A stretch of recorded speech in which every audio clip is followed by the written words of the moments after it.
boa noite.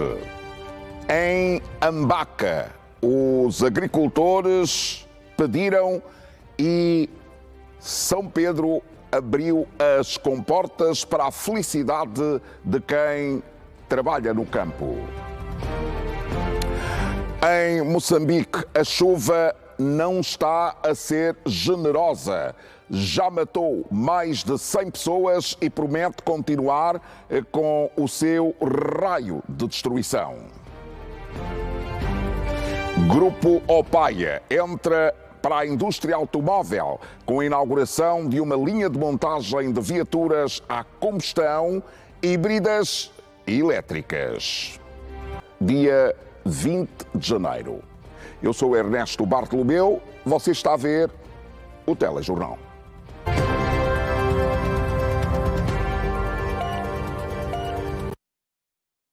Choveu hoje torrencialmente no município de Ambaca, na província do Kwanza Norte.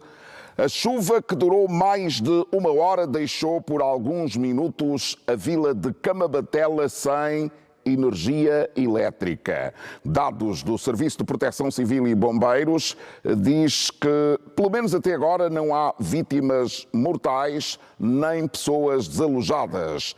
Reportagem com o Francisco Junípero. Uma chuva que traz esperança para a população do município de Ambaca, que tem a agricultura como principal fonte de subsistência. Tivemos um prejuízo de grandes produtos a partir de jinguba, milho, feijão. Esses são os prejuízos que tivemos, a falta de chuva. Mas hoje, como choveu, então queremos com que isso continue para termos grande vantagem nos produtos do campo. Segundo o administrador municipal de Ambaca, as reclamações surgem de todos os pontos da municipalidade. Se a gente tiver que ir, por exemplo, ao mercado, vai poder ver a qualidade dos produtos. A jinguba em si, que é um dos produtos típicos da nossa região, a própria mandioca, a seca em toda a região, né? Então os produtos praticamente mostraram-se sem qualidade, neste caso para a comercialização. E aqui a nossa população, de facto, vai ressentir esta falta de chuva durante os 3 meses. O Serviço de Proteção Civil e Bombeiros está no terreno para apurar eventuais danos. A chuva na vila planáltica de Camabatela durou quase 2 horas. Com este momento de chuvas, eu acho que a alegria dos nossos camponeses chegou. Esperemos que seja de vez, não é? De acordo com dados do Gabinete Provincial da Agricultura, a falta de chuva na província do Kwanza Norte afetou mais de 19 mil famílias camponesas. E vamos ao encontro da Dalila Prata.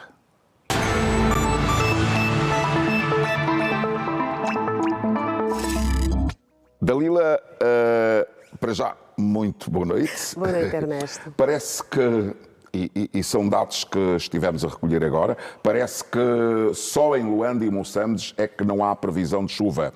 Nas restantes regiões do nosso país, parece que vamos continuar os camponeses vão continuar a sorrir. Vão sim. Para o Kwanza Norte em particular também vamos continuar a previsão de mais chuva para as próximas horas e um pouco pelo restante do país. Dalila, vamos então ver o quadro e mostrar sim. camponeses e não camponeses como vai estar o tempo nas próximas 24 horas. Com certeza. Vamos começar com a umidade relativa do ar, que continua alta em quase todo o país, com percentagens que vão até 100%, ligeiramente mais baixa no centro-oeste e sudoeste do nosso país, onde as percentagens variam de 50% a 80%. A primeira região compreende o norte e parte do leste. Atenção para Cabinda, com chuva moderada, podendo ser localmente forte. Luanda, com céu parcialmente nublado, e as restantes cidades com previsão de chuva fraca moderada, probabilidade de ocorrência de trovoada isolada. Cachito e Catete, com 34 graus, tal como ontem, continuam a ser as cidades com as temperaturas mais altas do nosso país. Estamos a olhar agora para o centro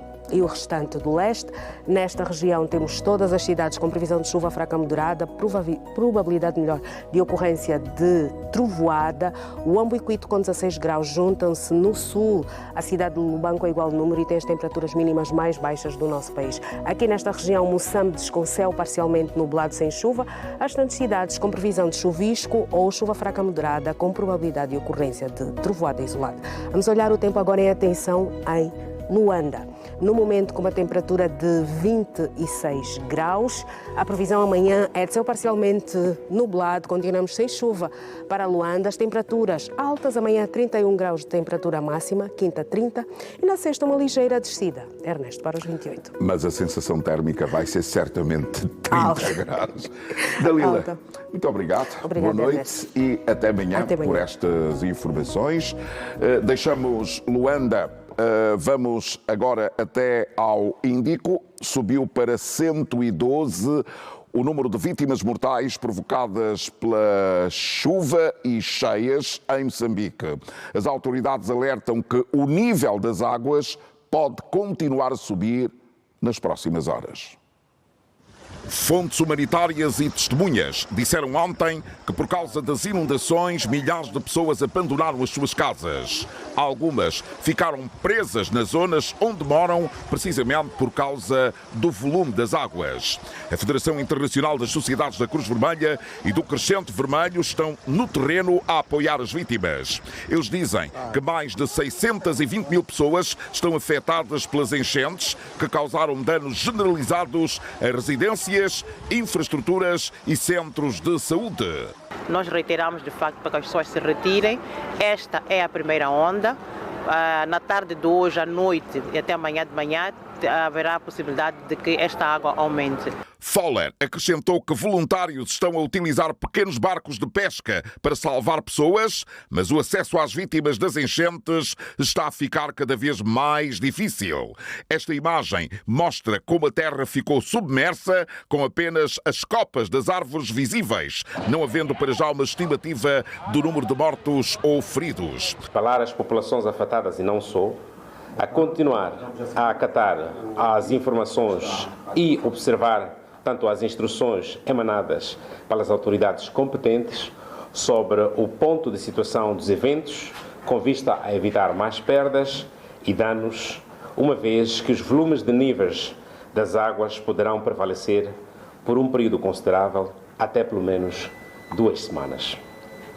A título de exemplo, ontem emitimos um alerta para evacuação de residentes das baixas da cidade de Xai-Xai, nas zonas baixas Imarraquena e Manhissa. O presidente de Moçambique, Daniel Chapo, cancelou a viagem a Davos, afirmando que a prioridade absoluta agora é salvar vidas. Cientistas afirmam que os frequentes desastres relacionados ao clima em Moçambique foram agravados pelas mudanças climáticas.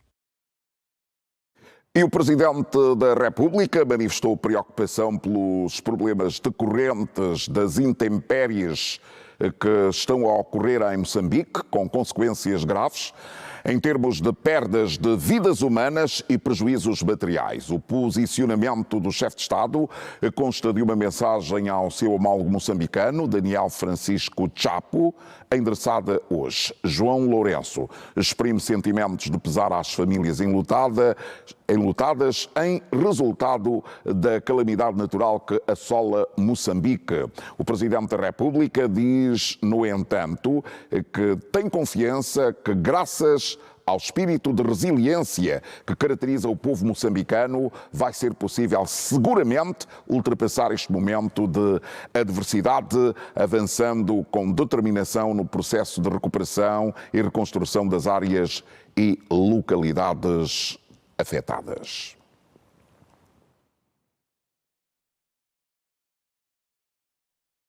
E Espanha está a viver hoje o primeiro de 3 dias.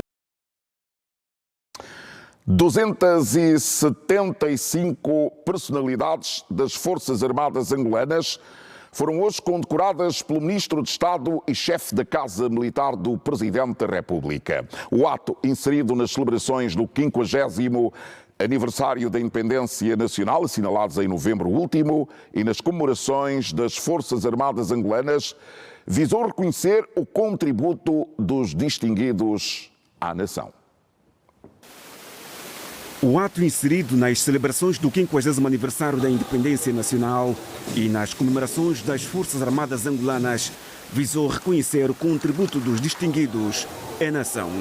Nesta cerimônia foram condecorados com a medalha comemorativa das Forças Armadas angolanas tenentes-generais, vice-almirantes, contra-almirantes, brigadeiros e coronéis. Estamos cientes que a realização deste ato, à semelhança dos outros atos realizados desde o ano passado, transcendem as fronteiras do desejo de ter a medalha. Galvaniza os mais jovens para o seu engajamento no cumprimento do dever e enaltece o valor da missão e do dever do militar. Este ato é o reconhecimento de mérito por feitos excepcionais, bravura, serviços prestados à pátria e pelo engrandecimento do ramo da Força Aérea e das Forças Armadas, bem como do país em geral. O momento foi de reencontro entre antigos colegas e de significado pelo reconhecimento do trabalho desenvolvido em prol da pátria. Gostaria de estar aqui com mais colegas meus, mas infelizmente o destino assim não permitiu.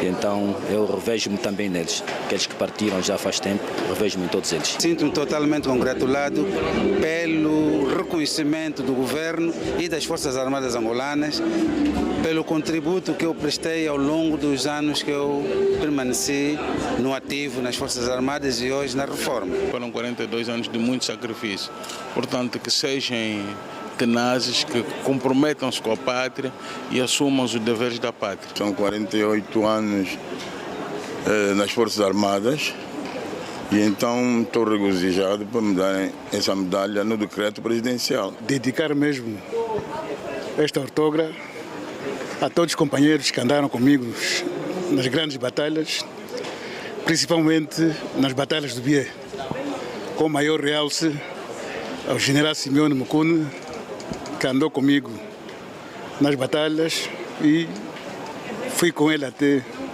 o último dia, até o dia da sua morte. Por isso, esta homenagem dedico mais ao general Simeone, grande companheiro que nos moldou para hoje também sermos generais. É motivo de muita satisfação por reconhecer o feito evidenciado no campo de batalha, no campo do trabalho permanente. Ficamos surpreendidos quando nós estamos a cumprir com a tarefa da soberania nacional. Alguém nos reconhece, é um privilégio. Estamos gratos por esse reconhecimento. Para o Ministro de Estado e chefe da Casa Militar do Presidente da República, as 270 personalidades condecoradas devem servir de inspiração para os mais novos. Realizamos esta cerimônia solene numa altura em que as Forças Armadas angolanas projetam com segurança o redimensionamento, reequipamento e modernização tanto deste ramo das Forças Armadas como os dos demais ramos, nomeadamente do Exército e da Marinha de Guerra. São enormes esforços que garantiram a defesa do país empreendido por vós. A lealdade não se mostra com palavras, se mostra com atitude quando ninguém está olhando para nós e os militares são exemplos inequívocos deste desiderato. As Forças Armadas angolanas foram criadas em 9 de outubro de 1991, através dos acordos da BICES. O Ministro das Obras Públicas, Urbanismo e Habitação prestigiou hoje o lançamento do projeto de construção das infraestruturas integradas da cidade do Huambo. O mesmo contempla um conjunto de ações com foco na melhoria da mobilidade, impulso da produção e a elevação da qualidade de vida das populações locais. Jornalista José Eduardo. A cidade centenária cresceu e os desafios também. O projeto de infraestruturas integradas do Huambo resulta do despacho presidencial 149/23 de 26 de junho. A iniciativa contempla a melhoria da plástica urbana e a expansão das infraestruturas integradas para os bairros periféricos do casco antigo da cidade. O governo da província do Huambo reafirma, deste modo, o seu compromisso com uma gestão pública coordenada, transparente, orientada para resultados, assegurando que o projeto contribua de forma efetiva para a melhoria das condições de vida da população da nossa cidade do Huambo. Devemos aqui enaltecer a decisão acertada de Sua Excelência o Presidente da República, João Manuel Gonçalves Lourenço, por ter aprovado este projeto, demonstrando a visão estratégica para o desenvolvimento urbano da cidade do Huambo. O governador Pereira Alfredo sublinha a reabilitação de importantes eixos rodoviários com foco na melhoria significativa da mobilidade urbana. Este projeto vai permitir interlaçar outros projetos estruturantes aqui na nossa cidade do Huambo, nomeadamente a construção da circular do Huambo, e que vai desviar o tráfego, o casco urbano para as zonas periféricas.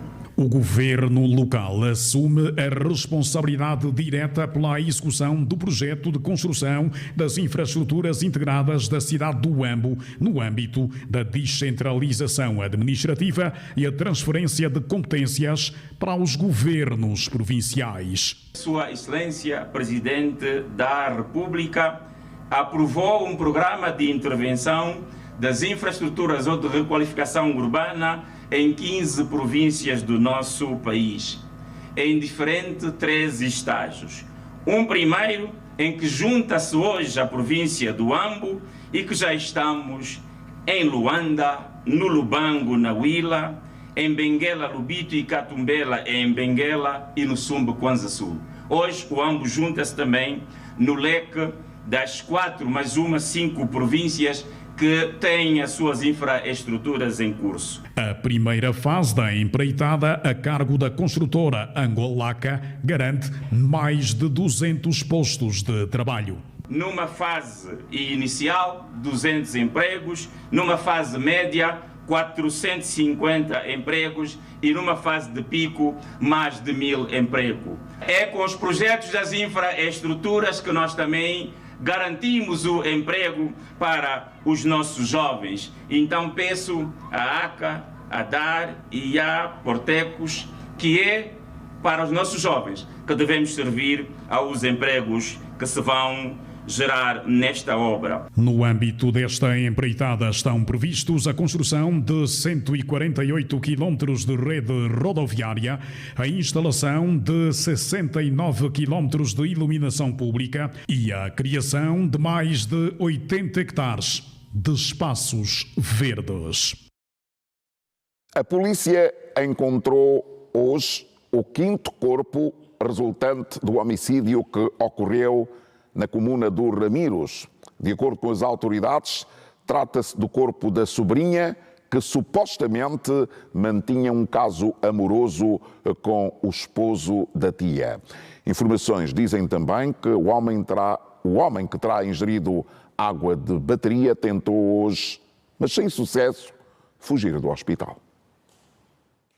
Para além de supostamente ter causado a morte da própria esposa e 3 sobrinhas, a ação do cidadão de 62 anos culminou também com a morte da sobrinha, acusada de ter sido sua amante. O corpo da jovem foi encontrado entre os escombros do anexo incendiado. Pensava-se que a jovem que estava com o presumível autor na residência, que terá originado a confusão, teria fugido na altura que começou, portanto, esse desentendimento, até porque ela não se fazia presente no local onde, portanto, gerou-se a confusão.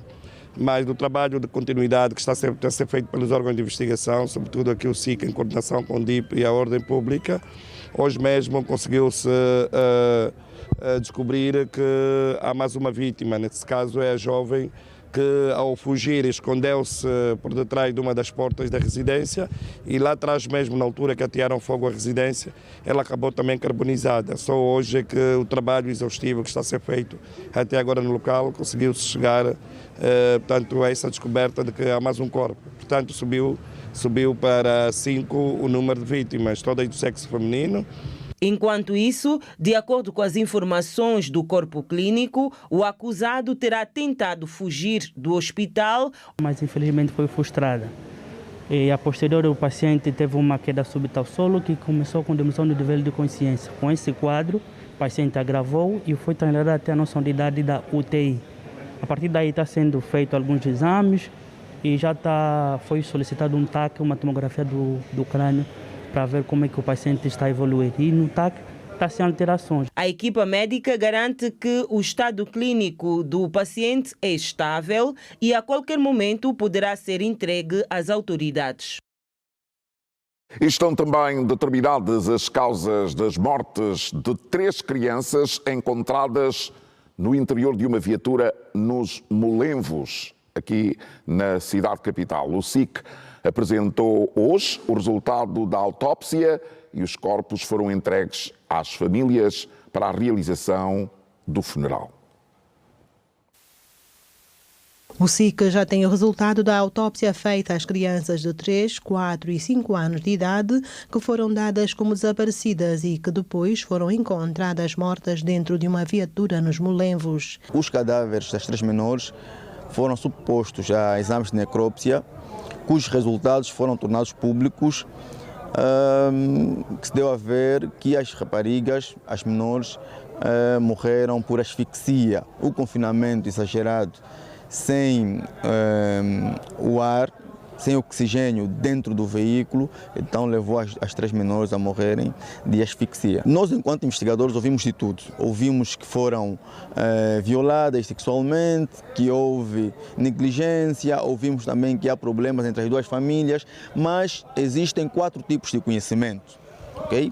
O conhecimento científico, o conhecimento teológico, o conhecimento que é popular, o senso comum e o conhecimento filosófico. Mas aqui vou realçar 2. O conhecimento popular é aquele que as pessoas falam, o que ouvem, o que veem, o que lhes parece. Mas o SIC traz o conhecimento científico, que é trabalhado a nível do laboratório, onde os nossos especialistas de criminalística e necrópsia fazem o seu trabalho e o resultado que nós devemos apurar, que devemos trazer a público é este, que é o científico. As menores, ou a necrópsia apurou que as menores morreram de asfixia. Quanto à maneira como foram encontradas as menores, devemos lembrar que as menores já estavam no local há mais de 24 horas. Okay? O corpo tem modificações nesse período. Se nós observarmos, e vocês são as pessoas que nos dão a entender, se observarmos as modificações climáticas, nos últimos dias tem feito muito sol. E é um fator muito mais energizado para que os corpos sofressem alguma alteração. Isso sim, podemos chamar a atenção que alguma coisa no corpo poderá mudar, um inchaço, a posição do corpo pode ser diferenciada e tudo isso é levado em conta. Os corpos das meninas já foram entregues às famílias para merecerem um enterro condigno. A paróquia de Nossa Senhora da Conceição, Sé Catedral, acolheu a missa de 30 dias em memória a Fernando da Piedade Dias dos Santos. Familiares e amigos rezaram pela alma do ex-vice-presidente da República e da Assembleia Nacional. Fernando da Piedade Dias dos Santos partiu para a eternidade a 18 de dezembro último, deixando familiares, amigos e colegas em choque. Uma partida longe de ser superada por quem com ele conviveu. Na missa de 30 dias, realizada nesta segunda-feira na paróquia Nossa Senhora da Conceição, Sé Catedral, a dor pela partida do esposo, do pai, do avô, do tio, do primo, do amigo e do colega ainda era visível no rosto dos presentes. O consolo da palavra das Escrituras, a fé e a esperança mantêm o alento e a certeza do alívio da dor. O cônego Antero Beige, que presidiu a missa, centrou a homilia na esperança e na fé pela ressurreição. Mas antes, a prática do amor. Aliás, como disse o salmo recitado nesta Eucaristia, a quem segue o caminho reto, darei a salvação. Em vida, exerceu as mais altas funções no aparelho do Estado, com destaque a de Vice-Presidente da República, Presidente da Assembleia Nacional e a de Primeiro-Ministro. Várias entidades marcaram presença nesta missa, com destaque a Vice-Presidente da República, a Primeira-Dama, vários membros do Governo, do Poder Legislativo e Judicial e fiéis anónimos. E antes de partirmos para o intervalo, uma retificação que se impõe. Fernando da Piedade Dias dos Santos foi ex-vice-presidente da República e presidente da Assembleia Nacional. Agora sim, partimos para o intervalo. Até já.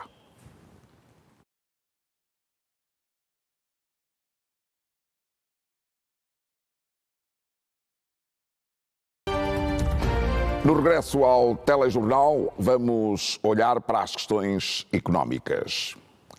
Linhas de montagem de viaturas a combustão, híbridas e elétricas foram inauguradas hoje na Zona Económica Especial. Trata-se de um investimento do grupo Opaia de cerca de 150 milhões de dólares, que nesta primeira fase emprega 1.500 pessoas. Jornalista Isidro Sanhanga. É a mais nova unidade industrial do país. A Opaia Motors tem endereço na Zona Económica Especial, na província de Icoli-Bengo, e marca o início de uma nova era para a indústria automóvel angolana. Em dia de inauguração, o ministro de Estado para a Coordenação Económica descerrou a placa e cortou a fita. José de Lima Massano Felo, em representação do titular do Poder Executivo, o Presidente da República, João Lourenço. A linha de montagem de autocarros e carros ligeiros custou cerca de 150 milhões de dólares, investimento privado do grupo Opaia, que diz estar alinhado com a estratégia do Executivo e motivação patriótica. Este momento não é apenas a abertura de uma unidade industrial. É o início de um novo capítulo para a indústria automóvel angolana e para a nossa economia. Senhor Ministro de Estado, a sua presença honra-nos de forma muito especial e marca de forma indelével este dia na história do Grupo Opaia e de Angola. Simboliza o compromisso do Estado angolano com a industrialização e a inovação e a soberania da nossa economia. O investimento do Grupo Opaia permitiu já a criação de 1.500 empregos diretos, que poderão crescer até 3.500, para além de milhares de empregos indiretos. A Opaia Motors é também vista como uma oportunidade para a promoção da formação técnico-profissional, crescimento pessoal, profissional e financeiro, para que mais famílias angolanas tenham rendimento garantido. O governador Auxílio Jacob considera que com este ato, no Icoli-Bengo faz-se história. Este dia fica marcado nos anais da história da nossa província como sendo a realização de um facto que vai ter incidência, vai ter influência e vai representar uma mais-valia para a vida das nossas populações. O complexo autoindustrial Opaia Motors está instalado numa área de 67 hectares. A linha de montagem tem capacidade de produção de 1.000 autocarros e 22.000 automóveis ligeiros por ano. Os promotores consideram que o projeto tem futuro, até porque está estabelecido num país com elevado potencial hídrico e energético, recursos minerais valiosos e capital humano jovem, que constitui o ativo essencial para garantir inovação, produtividade e futuro. Em nome do Grupo Opaia, agradecer a visão, a orientação estratégica, o incentivo permanente do Executivo, as iniciativas que promovem a diversificação econômica, a industrialização e a criação de empregos, especialmente para os jovens angolanos. Este projeto é também fruto destas políticas, que dão confiança ao investimento privado e abrem portas às novas oportunidades para o povo angolano. O executivo vê no investimento do Grupo Opaia mais um passo na concretização da sua estratégia de diversificação da economia e na solução de problemas ligados à mobilidade. A mobilidade não é apenas uma questão operacional, é um fator de competitividade económica, de coesão social, de qualidade de vida e de soberania nacional. Não há, em parte alguma do mundo, um país que tenha superado de forma estrutural o desafio da mobilidade, urbana, interurbana ou além, sem dispor de capacidade interna para fabricar, montar e assegurar a disponibilidade contínua de meios que garantam essa mesma mobilidade. Segundo o ministro dos Transportes, Ricardo de Abreu, este é também um passo para o desenvolvimento da cadeia de valor automóvel. Paralelamente, a Zona Franca da Barra do Dande, com mais de 5.400 hectares integrados numa reserva fundiária do Estado, está a estimular este mesmo grupo e outros interessados no desenvolvimento da indústria de componentes associada à cadeia de valor automóvel, incluindo baterias, pneus, jantes, chassis, entre outros, criando as condições para uma progressiva incorporação local e para o fortalecimento do ecossistema industrial automotivo nacional. A montagem de autocarros, veículos ligeiros e comerciais pode ser apenas o início da produção local de automóveis em Angola. Para já, a Opaia Motors vai colocar no mercado modelos elétricos, híbridos e a combustão, com parceria sueca e chinesa. E o Ministro de Estado para a Coordenação Económica afirmou que a nova fábrica de montagem de automóveis constitui um marco para a industrialização do país ao reforçar a sustentabilidade económica, gerar emprego e aumentar a confiança dos investidores nacionais na economia local. O test drive feito pelo Ministro de Estado para a Coordenação Económica, José de Lima Massano, marcou uma das fases da inauguração deste complexo industrial, na sequência da visita guiada que efetuou às naves com as linhas de montagem destes automóveis. O governante considerou que a inauguração do novo complexo industrial de montagem automóvel representa uma resposta concreta às políticas públicas de estímulo ao investimento e à industrialização da economia nacional. Falando à imprensa no final da cerimónia de inauguração, realizada aqui na Zona Económica Especial, o governante sublinhou que o projeto reforça a confiança dos investidores, sobretudo nacionais, e demonstra um modelo mais bem estruturado do que experiências anteriores no setor automóvel. Estamos todos de parabéns neste caminho que o país vem desenvolvendo, do crescimento da sua economia, da sua diversificação, da nossa industrialização. E são estas iniciativas, respostas que são dadas aos impulsos, às políticas de estímulo ao desenvolvimento económico que, portanto, fazem e dão todo o propósito ao percurso tanto que o país ambiciona. Tanto temos uma economia mais forte, uma economia integrada, uma economia moderna. O ministro destacou que a parceria com referências tecnológicas internacionais e a aposta no desenvolvimento de competências técnicas nacionais são fatores determinantes para a sustentabilidade da iniciativa. Nesta fase inicial, o complexo emprega cerca de 1.500 trabalhadores, número que deverá atingir aproximadamente 3.500 no pico de produção.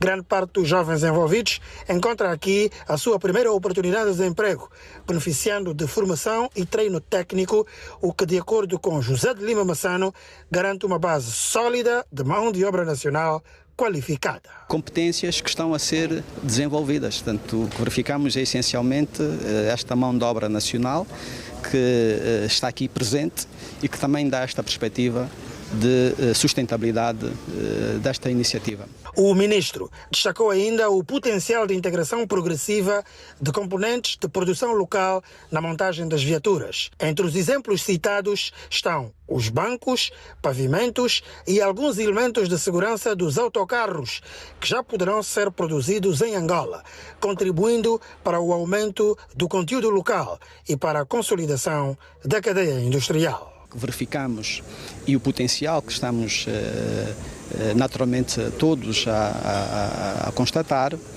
é que os equipamentos que estão aqui a ser montados, portanto, as viaturas que nesta fase os promotores entenderam desenvolver, têm grande possibilidade de irem integrando também componentes de produção nacional. Então, nós vimos, por exemplo, os autocarros, vai ser possível termos os bancos feitos cá em Angola, o pavimento feito cá em Angola, e alguns elementos de segurança. Enfim, vamos também fazendo esta integração e pensamos que no modo como está desenhado é uma solução integrada que nos dá também esta perspectiva de sustentabilidade no médio e longo prazo. No domínio das aquisições públicas, o Executivo reafirma o compromisso de proteção aos produtores nacionais. O governante explicou que, à medida que as capacidades produtivas internas tornarem-se disponíveis, o Estado vai dar prioridade à compra de viaturas montadas no país, política reforçada com ajustes introduzidos na pauta aduaneira a quando da aprovação do Orçamento Geral do Estado para 2026. O nosso sentido de proteção, e nós já antevendo o início da atividade desta unidade e tudo aquilo de mais-valia que poderá trazer, quando foi da aprovação do Orçamento Geral do Estado para 2026, fizemos também algumas alterações à própria pauta aduaneira, que também foi com esse sentido, tanto de protegermos os produtores, protegermos também a indústria automóvel. Portanto, faz parte deste caminho que queremos ver acontecer da industrialização da nossa economia e, portanto, do lado do Governo, todo o apoio continuará a ser prestado, incluindo na aquisição de alguns dos meios que a fábrica passará a disponibilizar. Em termos de produção, a unidade prevê fabricar cerca de 1.000 autocarros por ano e mais de 30.000 viaturas ligeiras, incluindo modelos elétricos, híbridos e a combustão. Para além de responder às necessidades do mercado interno e à renovação do parque automóvel nacional, o projeto já perspectiva a exportação para países vizinhos, contribuindo para a diversificação das fontes de receitas cambiais. A produção nacional de viaturas, segundo o ministro José de Lima Massano, é um passo decisivo para a construção de uma economia mais forte, integrada e moderna, alinhada com a estratégia de desenvolvimento econômico de médio e longo prazo de Angola. Partimos para o segundo e último intervalo. Até já.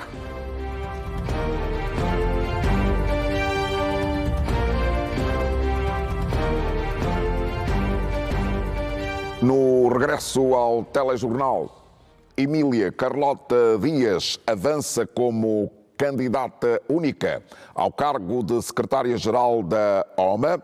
É uma confirmação que veio da reunião extraordinária do Bureau Político do MPLA, realizada hoje para apreciar e pronunciar-se também sobre a retirada voluntária da candidata Graciete Dombolo Sungua à liderança da OMA. José Camangula. O Bureau Político do Comitê Central do MPLA reuniu-se esta terça-feira em sessão extraordinária, a primeira em 2026, para apreciar e pronunciar-se sobre a retirada voluntária da candidatura de Graciete Dombolo Sungua ao cargo de secretária-geral da OMA. Nesta reunião, presidida pelo líder do partido, João Lourenço, os membros do Bureau Político do Comitê Central do MPLA tomaram conhecimento da decisão de Graciete Dombolo Sungua e, não tendo identificado impedimento para considerar tal decisão, concordaram pela continuidade do processo com a candidatura apenas de Emília Carlota Dias. O Bureau Político tomou conhecimento da decisão voluntária da camarada Graciete Dine Dombolo Chivaka Mateus Sungua de retirar a sua candidatura ao cargo de secretária-geral da OMA.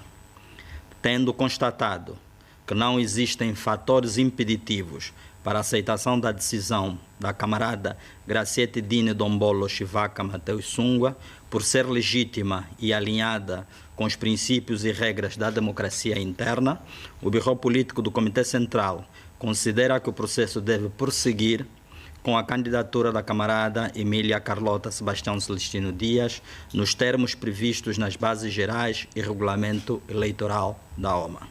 Os próximos dias serão para Carlota Dias divulgar o seu programa de liderança da Organização Feminina do MPLA.